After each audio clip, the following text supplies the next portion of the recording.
The 4-ship and 3-ship days justifies an exploration by SCASPA and the UDC jointly of the viability of a second pier.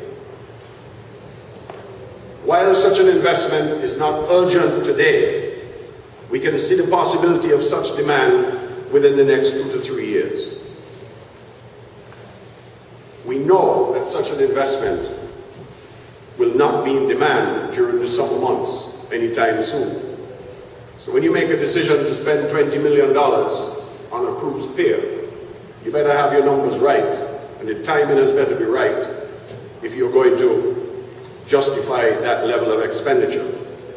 I want to assure you that this ministry, in close collaboration with SCASPA and UDC, the Ministry of Finance, and others at the highest level of government, continue to look at this issue on a daily basis.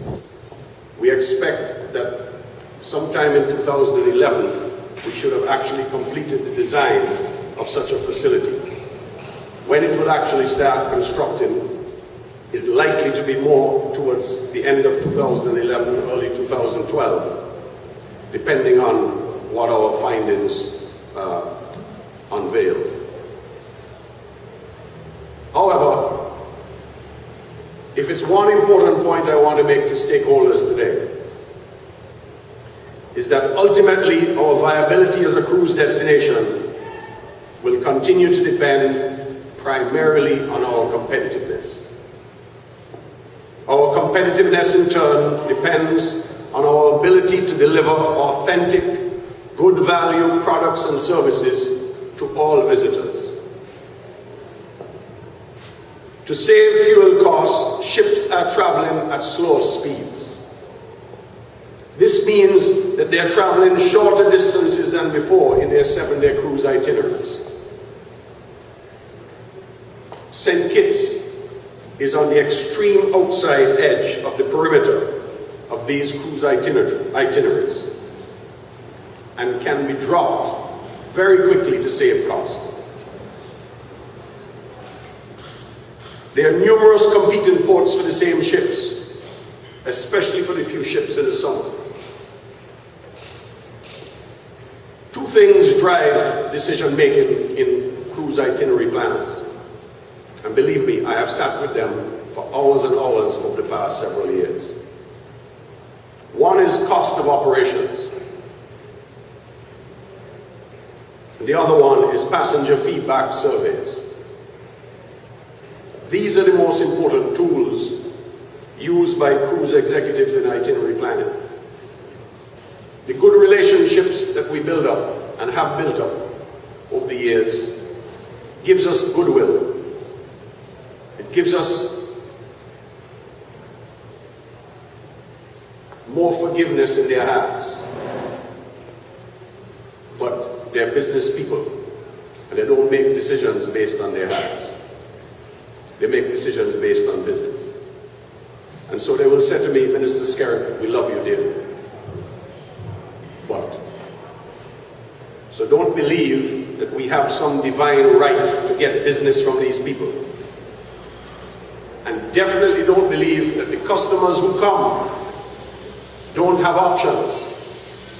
They have options not only for other cruise ports, but they have options to stay on board. We, as an industry, I believe, understand that. We have to do a better job of ensuring that all of our colleagues, all of our friends and families all across the islands understand that. And we have to work together more to ensure that we can deliver that. So where do we go from here?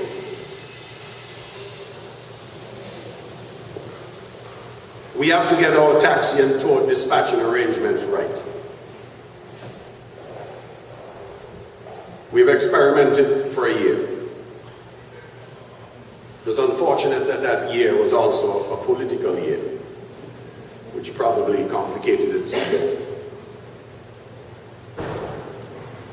We have to ensure that customer service delivery standards are raised.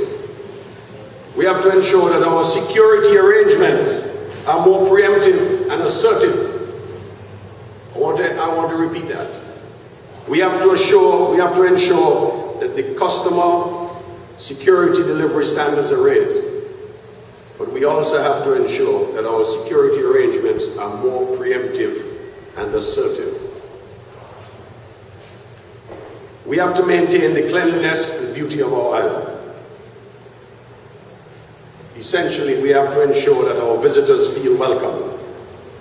Our visitors must enjoy the best of our island and want to tell their friends and families about their positive experiences here.